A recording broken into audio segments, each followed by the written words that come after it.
What's up, weebs? It is Leo, and today we're gonna be ranking the worst to best Odyssey Mario Kart racer. And I know you'd be like, don't you review anime? Don't you review? This is something different, and I wanted to give my full-on opinion.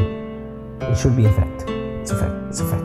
Cap. But let's jump into this one. So starting at number 5, yes, I hate to say it, people are gonna be disappointed. It is Dylan. Dylan Portal is number 5. He is number 5. I'm ranking him number 5 because Dylan, yes, he could improve, and yes, he has a lot of wins, but majority of Dylan's wins have been by luck. Okay, and the other majority have been him actually racing to get to first, to actually win. I mean, there's many moments, many times of he be organizing races like a mafia mob boss. As I said, he's still one of the most deadliest Odyssey members. The way that he's organizing the group so he can make it to first, I think that's a brilliant quality that he has. But is it enough to call him the best racer? No, it isn't. And yeah, let's move on to number 4. And I've been debating this one for a while. I thought it was going to be this guy, but it's not. It is Desmond Johnson. Desmond Johnson is number 4. He is definitely just a step or a cut above Dylan as a racer due to the way that he has improved, showing that he can make it to the final 3, but he lacks the finish of the quality of a racer like the other 3 above him. He lacks the finish, he lacks the quality to make it there. I mean, there's been many races where he just needed 1 point to win, and that would have been enough if he just stayed ahead of the pack and just led to the last final lap and won. And that's really Desmond's problem.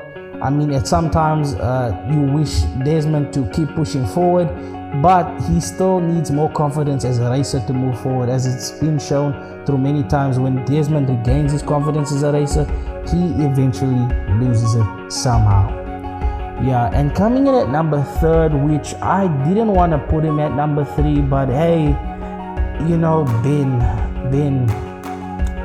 Now, Ben really has been one of the most frustrating racers to ever watch out of the 5 here, because Ben has an opportunity to actually become top 2 or top 1 racer.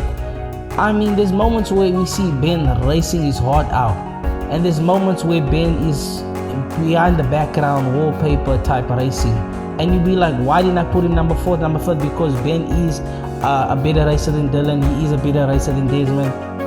These are the type of things you can't argue with. I mean, it has been shown when Ben gets antagonized, and sometimes, I don't know why he needs to be antagonized, he is out racing the entire group, back to back. He is winning. There's moments he came in clutch. I mean, even clutch, if you could look at videos back when he did the double dash, Ben was coming in clutch. But now I've been seeing through all the videos now, even with Mario Kart, and seeing how Ben's racing career has been. It's been so worrisome, so worrisome. Is that even a word? It's been such a worry, because you don't know if Ben is gonna go in a direction that's gonna make him improve as a racer, or is he just gonna stay, in the middle, and trying to progress. We don't know. This could make the next couple of races, or the next couple of Mario Kart streams could make or break Ben's position for me in this ranking.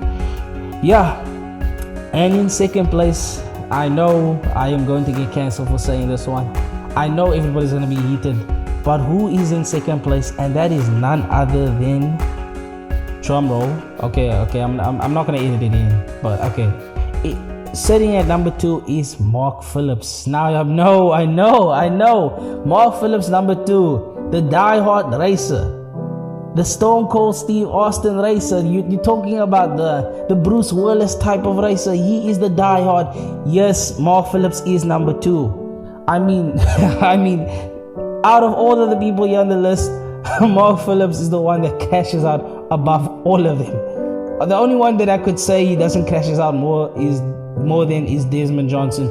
But yeah, Mark Phillips crashes out during races, and he gets so frustrated. He argues with the competition that he has between the group. As I say, he knows how the group's gonna operate. If Mob Dylan decides to orchestrate the race, he's supposed to stay calm and just move through this and get through it. I mean, it has shown through a couple of streams and races that he has done that, but he still needs more to kind of get above number one. I mean, he just this close, he missed it just by an inch of making it to number one. As I said, there's nothing too much to bother and how could I say, there's nothing too much to critique about his racing.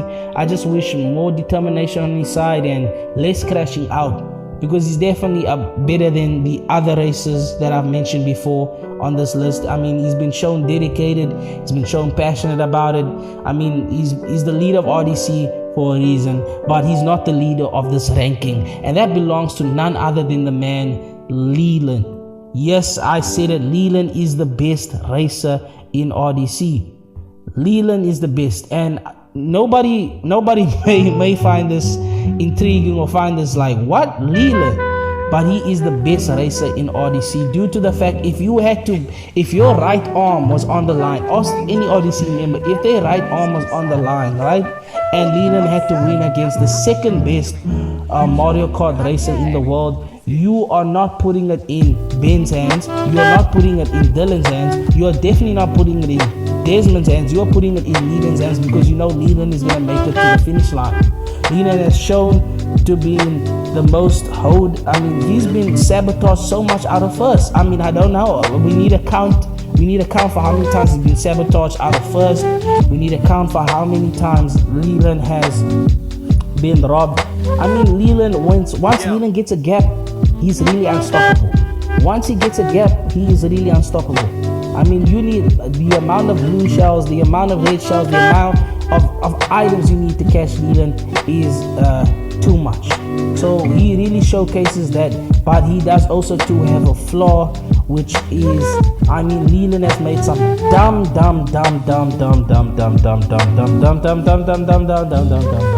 decisions throughout his Mario Kart career, and that is giving the wins. He would not give Desmond a win, right? So he could race again. He would rather give Dylan a win, and Dylan basically ends the stream or ends the Mario Kart stream with a win with that second set or third set, instead of just, you know what, incorporating a way that he could race again. And you know, that's the issue with Leland. After, let's say it's the sets are up to 2 or up to 3, once Leland gets 2 sets, he gets very comfortable. And that is his biggest mistake, because once he gets too comfortable, all the other racers like that, and they take advantage of that. And that's why Leland not be winning that much, because he gets too comfortable. He gets too secure with his 2 sets, and instead of just getting the third set and leaving out with the win, with the dub, as I always expected to do. And yeah, everything I said here, I stand on business. If you have a problem, if you had to ask me about it, I will say Leland is the best racer in RDC. There's no one that is, I mean, I know RDC also had a battle with something with AMP, you know, during when they asked questions about who's a better game and who's that. Now, I would say if it ever went into Mario Kart, I would definitely say that Leland would be the racer they should put up first to race any group, whether that's AMP, whether that's Sambros, any group. Put Leland as your last racer, because he is the most clutch. And yeah, I know it's been a long video, but yeah, so like and subscribe the video. Shout out to RDC. I will put their channel, the gaming channel, down for them if you want to check it out and everything there. And yeah, peace, everybody.